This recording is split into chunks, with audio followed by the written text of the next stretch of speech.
there are different ways of trusting code. I think there are some open source code, for example, people can trust in it even if they don't necessarily know exactly how it works. But they trust the process by which that code is written, and they trust that lots of other people checking it can be trusted.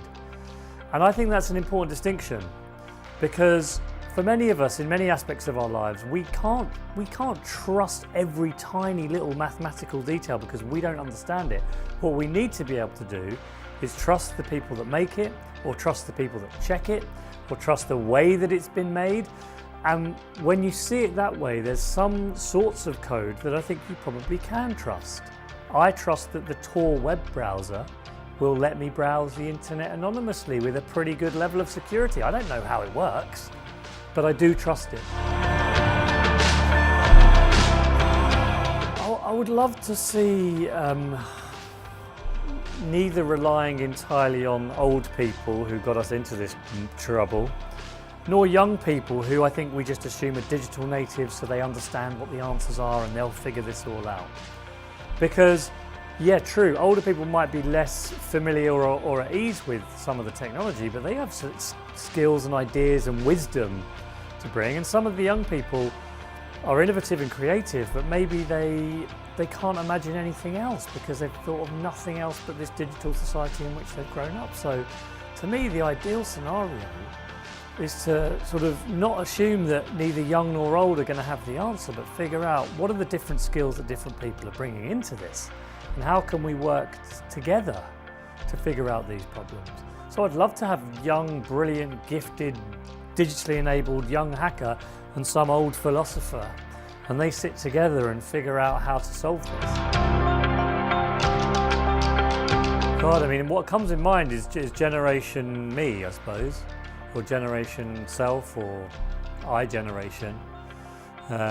Partly because, yes, they are much more digitally at ease, although many of them are quite skeptical about technology, and many of them understand, they understand the problems of growing up being always online.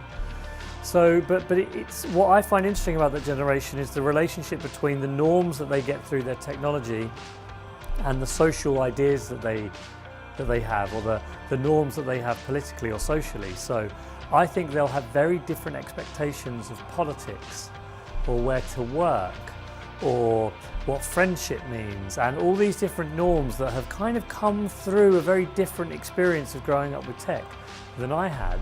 And it's those changes in norms and expectations that I think are interesting. I don't think that they're going to be willing to join political parties in the same way. I don't think they're going to be satisfied with having one election every 5 years and letting representatives figure it out, because it's so different to their lives as consumers.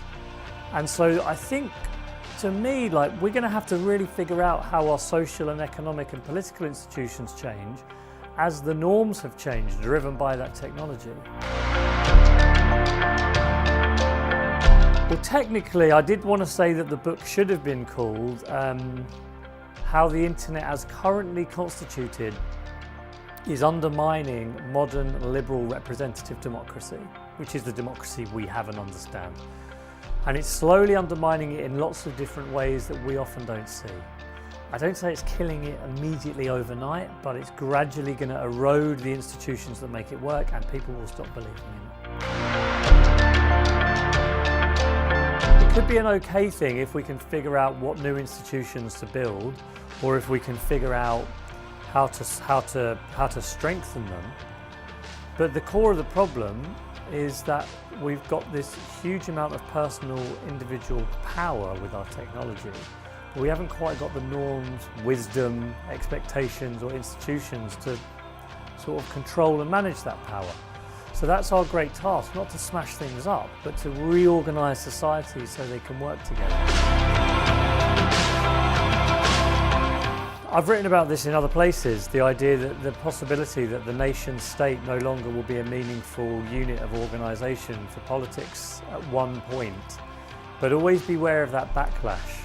That people, the more connected we are all the time, if it's not accompanied by real wisdom and knowledge and sort of education about how we deal with it, the more we connect, the more we'll end up hating each other, and the more divided we'll become, and the more nationalistic we might become. Even as we play Fortnite, yes, we'll be playing with someone else from another country, but if all we do is argue with them, then we're going to become even further apart. So do not assume that simple connectivity and communication necessarily means you get closer. It can drive you apart unless you set it up quite carefully. I think one of the great problems that I think for younger generations is the ability to concentrate and focus on things for long periods of time. And that's not just them, that's me too, and probably you. Like, I find it a lot harder, and I have a sort of predisposition now to flit around different ideas quickly, and you've got to realise that that has a real cost to it. You know, like, if all of us are becoming far more easily distracted, far less capable of engaging with deep and serious thoughts, and our attention span has decreased by about 30% in the last 10 years as a society, we can't engage with complicated ideas anymore. We'll just end up screaming at each other because that's our mode of behaviour. And what worries me is that that's especially hard for young people because they don't have any sort of memory or knowledge of something different to that. That's not about being stupider or smarter. That's just about a normal way of behaving that is inculcated from a young age. Well, I think technology is a core driver of all of this. I really do, and I think it's there's lots of reasons why people are frustrated about the economy, about society, about politicians. But the reason that is coming out in a kind of emotive, populist form, in my mind, is because ultimately many of the social media platforms that we communicate on are advertising platforms. Advertising is about emotion. So is it surprising that we're becoming more emotional? And our political debate is becoming angrier and more aggressive. And I think that is a direct response to the changing ways that we're now communicating without having built up a kind of immune system to it or an understanding of it or a cultural norm about it. So to me, I'm not blaming anyone for it. It's almost like we've just suddenly got this completely revolutionary new way that we communicate. Is it any surprise that politics is shaken up as well? Of course. Well, there is only a way forward. The question to me is, will we take responsibility? Will we do something about it? Will we do it quickly enough? Will we understand the nature of the problem and act seriously about it? And that really is a job for everyone. I mean, it's a job for individuals because I think all of us are partly to blame. Technology companies themselves have got to take some of the responsibility because they're building these platforms and monetizing our psychological weaknesses. And governments as well just aren't moving fast enough to change the education system or the regulations or the laws or the norms. So all of us have got to do something.